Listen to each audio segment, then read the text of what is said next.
I'd just like to make an opening statement and, thank the media for being here. Also thank Chick-fil-A for, what the support that they've given all these programs. Thank BGO.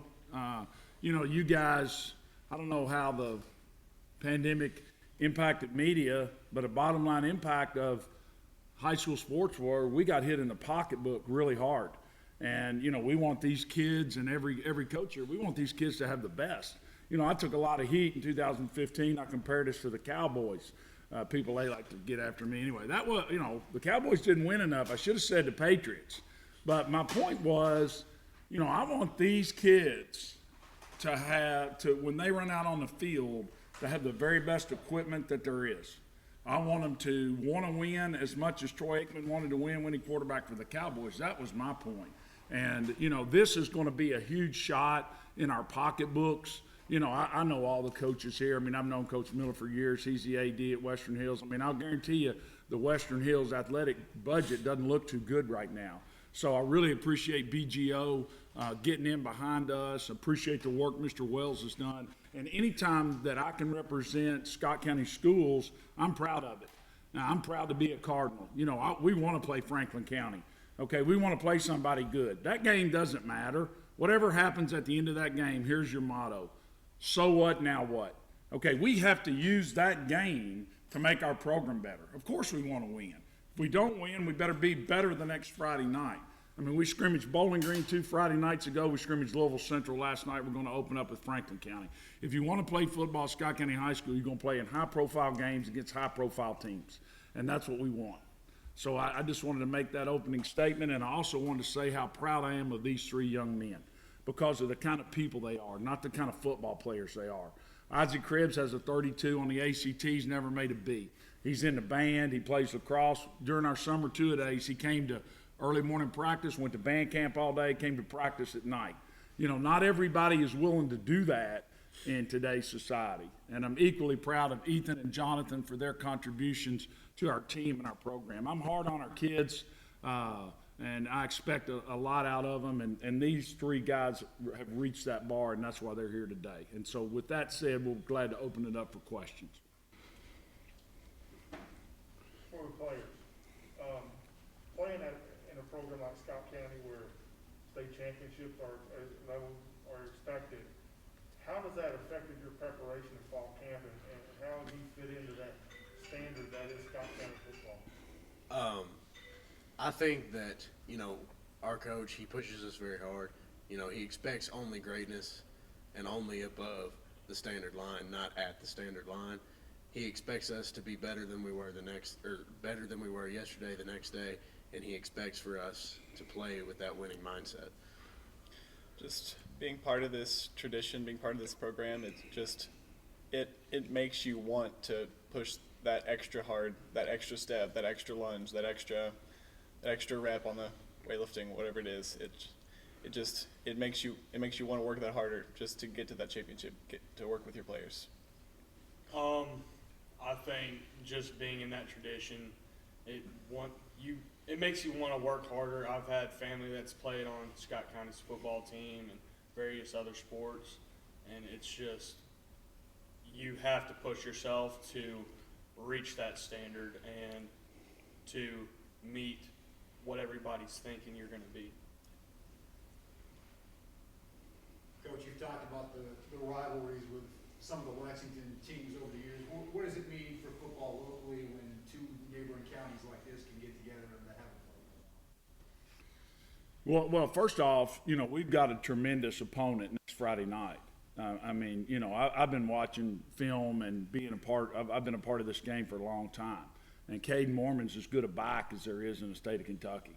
I watched a little bit of their stuff this morning, and Coach McIntyre said, well, were they running this, running that? I said, hey, they got guys on the outside and guys they can hand it to that can go. So I think that it really speaks volumes to what Coach James has done. Let's just be factual. 6 or 8 years ago, that Franklin County wouldn't have played us. And, he never backed down an inch about playing us. And I think he would probably have the same approach that I would from this game. Obviously, he wants to win, but no matter win or loss, this is the game that prepares you moving down the road. More games like this. If you've seen our schedule, you can tell what who's on our schedule. And I don't shy away from what the facts are. The facts are Douglas has beaten us both the last 2 years. If we want to go in the playoffs, we got to find a way to beat Frederick Douglass. End of story. And, to do that, we got to play somebody that's got guys that are very similar to Frederick Douglass's guys. So I think it's great. The two guys sitting on the ends here, line play is big for the offense that you run. I mean, how is your line going to be this year? Not too good so far. They better start blocking better. I've probably graded more practice film this year in the summer than I ever have. But sorry, I interrupted for them. They got to block better, and they know it. I think we need to work on staying lower and not hesitating so much when we fire out, like at who we're firing out at, and we need to be sure of ourselves because we're not sure of who we're blocking right now, but we know our assignments. Yeah, I just think we just need to be more aggressive, get hungry. Yeah. You talked about some of Franklin County's kids that can run the ball, and you got some on your side too. Talk a little bit about them. They're not here today. Well, we haven't run our starting backfield much at all in the preseason. And the reason why is I know those guys can run the ball. If I've got Freddie Maggart and he gained 1,500 yards last year, and I've got Cal Oaks and he gained 50, all right, I know Freddie Maggart can run the football. And so I want to see what other guys can do running the football. And so, we've used Montego exclusively on defense in the preseason. He was our leading rusher last year, and we've let Campton carry the ball 4 times total in the preseason. So, Campton can make things happen with the ball in his hand, and, hopefully he's going to make some things happen next Friday night. We're not 100% sure what we're going to do with Jeremy yet. We're trying to use him out wide some. We haven't been able to effectively get the ball in his hands enough in the preseason scrimmages. If we can't get the ball in his hands enough out wide, then we got to hand it to him. So, we've got some guys that can, that can run. But here's the thing that about running the football, and we're a running team. Coach James texted me last night something about the film exchange. I said, watch the 2007 game. I said, we're going to run belly and belly sweep.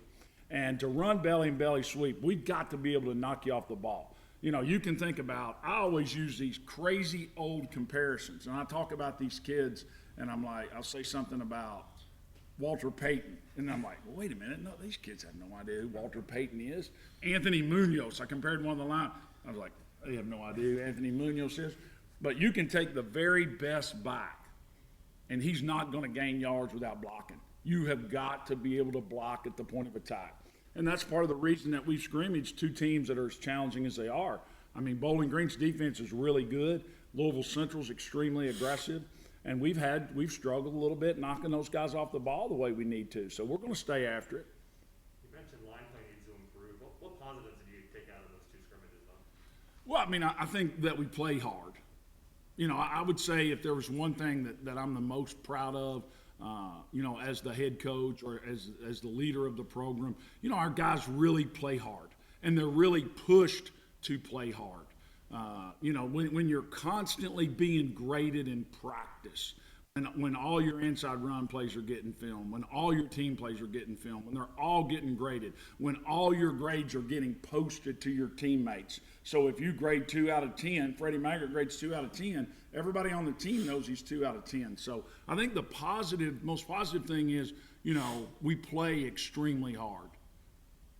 Coach, you talk about the 2 contrasting styles, Scott County, Franklin County, and is it difficult to get a look from the scout team for your defense, as you are a running team, to prepare for a team that throws the ball? Well, they can do both. I think what makes them tough to defend is their balance. And, that's with us. We are predominantly going to run the football, but if we can't throw it with some, if we go out next Friday night and our pass line is 2 for 5 for 15 yards, we're going to lose. We've got to be able to hit a couple home run shots. I've always said when we're getting ready to defend somebody, if they've got a quarterback that can only throw or only run, we got a shot. Man, that guy that can throw it in there on a dime and take off and run, that is what is so tough to defend. And so in terms of to answer your question, no, not really, because we don't play any 7-on-7. We haven't played any 7-on-7 in years. What 7-on-7 became to me was the other team playing 5 under 2 deep man all the time, and the team on offense, going quad stack and throw. It wasn't realistic. And so we played tons of 7-on-7 in practice against the plays of the opponent that we're going to see. So I don't think the fact that we are predominantly a running team keeps us from having the ability to defend the pass. You mentioned hitting some home run shots. Where does the quarterback position stand, and what have you seen out of those scrimmages from that position? Well, we're going to start Andrew Hickey at quarterback next Friday night. He's a freshman. It's the first time we've ever started a freshman quarterback. He's had a great preseason. He's about 6'1", 160. We've been pleased with the other kid, Aaron Klein. He just came out of a shotgun offense, and he just needs a little bit of time. When you go from catching it like this to taking it like this, and then me saying, why's the ball not on your right hip? Why is your left foot 6 inches past the midline, not 6 inches to the right? Why are you not flipping your head on the fake before you bootleg? Those things have just caused his mind to go really fast. But he's got a very positive skill set. We're going to start. Now, we had a lot of kids take advantage or make the decision to use the supplementary school year. So you might say this guy's a senior, this guy's a junior. The bottom line is, though, inside that huddle are going to be 10 guys that are either in their 3rd or 4th year of high school. So it's not like he's going to have to go out there and win the game for us. He's got to go out there and get the ball handed off where it's supposed to, hit the passes he's supposed to, carry out his fakes. Who wants to speak to this? Maybe Isaac. What's the defense going to look like this year? You guys are pretty opportunistic, bend but don't break at times last year. What's it look like this season?